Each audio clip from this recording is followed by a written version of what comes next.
শাশুড়িকে মা না বললে কি গুনাহ হবে? মহিলাদের নামাজরত অবস্থা যদি আজান হয় তাহলে কি নামাজ পড়া চালু রাখা যাবে? গোসলখানা ও টয়লেট একসাথে থাকলে ওযু করলে হবে কিনা? নতুন করে বসবাস করার আগে মিলাদ পড়ানো জায়েজ কিনা? বাথরুমে কাপড় কাচার সময় বিসমিল্লাহ বলা যাবে কিনা? গর্ভকালীন কোন আমল করলে নরমাল ডেলিভারি হবে? আমি আমার মৃত পিতার নামে যাই সাদকা করি তার সওয়াব কি আমিও পাবো? গোসলের পরে ভেজা চুল গামছা দিয়ে বেঁধে নামাজ আদায় করলে কি নামাজ হবে? আমি একজনের কাছে শুনেছি এরকম করে নামাজ হবে না, বিষয় কিছু বলেন। চেইনওয়ালা ঘড়ি পরে নামাজ পড়া কি নাজায়েজ? জানালে উপকৃত হব। আমার মেয়ের পেটে থাকা অবস্থায় মুখে একটি দাঁত উঠেছে, এটি কোনো ভালো লক্ষণ নাকি খারাপ লক্ষণ? স্বামীর হুকুম ছাড়া বাবার বাড়ি যাওয়া যাবে কিনা? নিকট আত্মীয় যারা সুদ খায় তাদের বাড়িতে বেড়াতে যাওয়া যাবে এবং খাওয়া দাওয়া করা যাবে? চলুন তাহলে আমরা প্রশ্নোত্তর আলোকিত ভবনে প্রবেশ করি। এরপরে কাজী ফাতেমা আপনি লিখেছেন, মহিলাদের নামাজরত অবস্থা যদি আজান হয় তাহলে কি নামাজ পড়া চালু রাখা যাবে?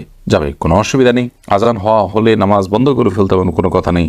আপনি নামাজ পড়ছেন, ইতিমধ্যে আজান শুরু হয়ে গেছে, আজান মুয়াজ্জিন সাহেব দিতে থাকুক, এদিকে আপনার নামাজ আপনি কন্টিনিউ করতে থাকেন, কোনো সমস্যা নেই।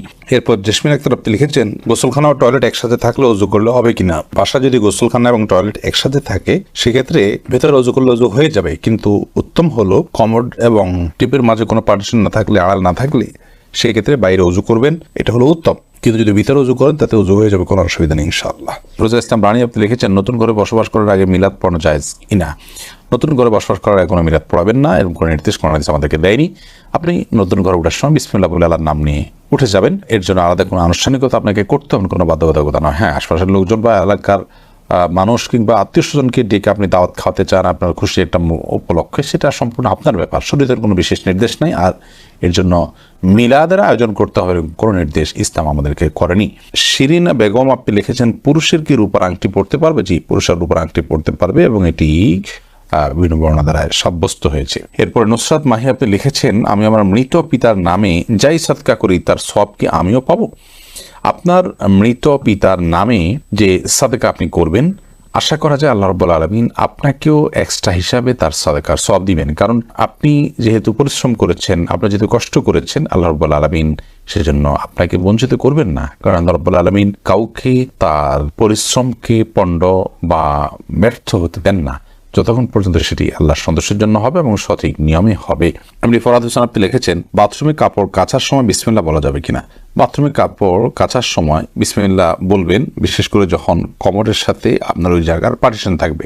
যদি পার্টিশন না থাকে তাহলে ওযুর সময় যেরকম মুখে বিসমিল্লাহ বলা নিষেধ, অনুচিত, মাকরুহ, ঠিক একইভাবে এখানেও মুখে বিসমিল্লাহ বলবেন না, মনে বিসমিল্লাহ বলে কাপড় কাচবেন। মাই হামাদ আপনি লিখেছেন, গর্ভকালীন কোন আমল করলে নর্মাল ডেলিভারি হবে? গর্ভকালীন সময় এরকম কোনো বিশেষ আমলের কথা কোন হাদিসে বলা হয়নি যে আমল করলে নর্মাল ডেলিভারি হবে। তবে হ্যাঁ, গর্ভ যাতে নর্মাল ভাবে হয়, অপারেশন করতে না হয়, সেজন্য আল্লাহর রহমতের কাছে আপনি সাধারণভাবে দোয়া করতে পারেন। আর দান এবং সাদাকা এটা মানুষকে কঠিন কোনো পরিস্থিতি থেকে উত্তরের পথ দেখায়, বিধায় এরকম পরিস্থিতিতে আপনি কিছু দান সাদাকা করতে পারেন এবং বিশেষভাবে ইস্তেগফার, দুরুদ সহ যে আমলগুলো বান্দার খুব কঠিন সিচুয়েশনে পড়লে আল্লাহ তাআলা তার জন্য বিষয়টিকে সহজ করেন, সে আমলগুলো আপনি বিশেষ করে করবেন। আল্লাহ তাআলার কাছে সাধারণভাবে দোয়া করতে থাকবেন। এছাড়া সুনির্দিষ্ট কোনো দোয়া বা আমল কোন হাদিস আমাদেরকে শেখায়নি যেটার মাধ্যমে নর্মাল ডেলিভারি হবে। মিথিলা মলি আপনি লিখেছেন, রাস্তার পাশে কবরস্থান থাকলে নাপাক অবস্থায় গেলে কি গুনাহ হবে? রাস্তার পাশে যদি কবরস্থান থাকে তাহলে সেই কবরস্থানে আপনি নাপাক অবস্থায়, অর্থাৎ আপনার ওযু নেই অবস্থা আপনি প্রবেশ করলেন, কোনো অসুবিধা নেই, আপনি জিয়ারত করতে পারেন। কবর জিয়ারত করার জন্য যে আপনাকে ওযু অবস্থা থাকতে হবে এরকম কোনো বাধ্যবাধকতা নেই। এক নিমিষে আইডি থেকে আপনি লিখেছেন, মেয়েদের পায়ে কি স্বর্ণের উপর পরা যাবে? যাবে, কোনো অসুবিধা নেই। মেয়েরা স্বর্ণ বা রূপা যে কোনোটি পড়তে পারে, তো সেক্ষেত্রে স্বর্ণের উপর পড়বেন না রূপার উপর পড়বেন সেটা আপনার বিষয়। স্বর্ণ এবং রূপা এটা শরীরের কোনো অঙ্গ প্রত্যঙ্গে পড়তে নিষেধ, এমন কোনো কথা নেই। বিধায় মেয়েরা মাথায়, হাতে, কানে যেরকম স্বর্ণ পড়তে পারেন ঠিক একভাবে পায়ে নূপুর হিসাবে স্বর্ণ ব্যবহার করতে পারেন, কোনো অসুবিধা নেই। জারিফা জান্নাত আপনি দেখেছেন, গোসলের পরে ভেজা চুল গামছা দিয়ে বেঁধে নামাজ আদায় করলে কি নামাজ হবে? আমি একজনের কাছে শুনেছি এরকম করলে নামাজ হবে না, বিষয় কিছু বলে না, এরকম করে নামাজ হবে না এমন কোনো কথা নেই। আপনি একজন নারী হিসেবে আপনার পুরো শরীর আপনাকে ঢেকে নামাজ পড়তে হবে, শুধুমাত্র মুখমণ্ডল এবং দুই হাতের কবজি আপনি খোলা রাখবেন, এর বাইরে অন্য কোনো শর্ত নেই। আপনি গামছা দিয়ে ঢাকেন বা গামছা দিয়ে বেঁধে তার উপর দিয়ে অন্য একটা কাপড় দিয়ে ঢাকেন, কোনো অসুবিধা নেই। আইরিন সুলতানা মাহি আপনি লিখেছেন, টেপে ওযু করলে নিচে বালতি থাকে, ফলে ওযুর পানি বালতিতে পড়ে, সে পানি কি টয়লেটের কমোডে ঢালা যাবে? ঢালা যাবে, কোনো অসুবিধা নেই, বরং ঢালাটাই উত্তম। বিশেষ করে কমোড পরিষ্কারের জন্য টয়লেট পরিষ্কারের জন্য বা কোনো গাছ ইত্যাদি থাকলে সেগুলোর গোড়ায় পানি দেওয়ার জন্য, যে কোনো কাজে আমরা এই পানিটা ব্যবহার করাই উচিত। কারণ অজুর যে পানিটা, এই ব্যবহৃত পানিটা এটা অন্য কাজে লাগানোটা কোরআন হাদিসের দৃষ্টিকোণ থেকে কোনো নিষিদ্ধ কিছু নয়, এটা নাপাক নয়। আর এটা আমরা হয়তো এটার মাধ্যমে পবিত্রতা অর্জন করতে পারবো না, কিন্তু অন্য যে কোনো কাজে আমরা ব্যবহার করতে পারবো। ধরুন কমোড পরিষ্কার করা কিংবা বাথরুমের ভেতরের অংশ পরিষ্কার করার জন্য পানি ঢালতে পারি, কোনো অসুবিধা নেই, কারণ এই পানিটা নাপাক নয়। কাজল আইডি থেকে আপনি লিখেছেন, উজু করার পরে কি আয়নায় মুখ দেখলে উজু ভেঙে যাবে? না, কোনো অসুবিধা নেই, উজু ভাঙবে না। সৈয়দ আবু হায়দার আপনি লিখেছেন, চেইনওয়ালা ঘড়ি পরে নামাজ পড়া কি নাজায়েজ? জানালে উপকৃত হব।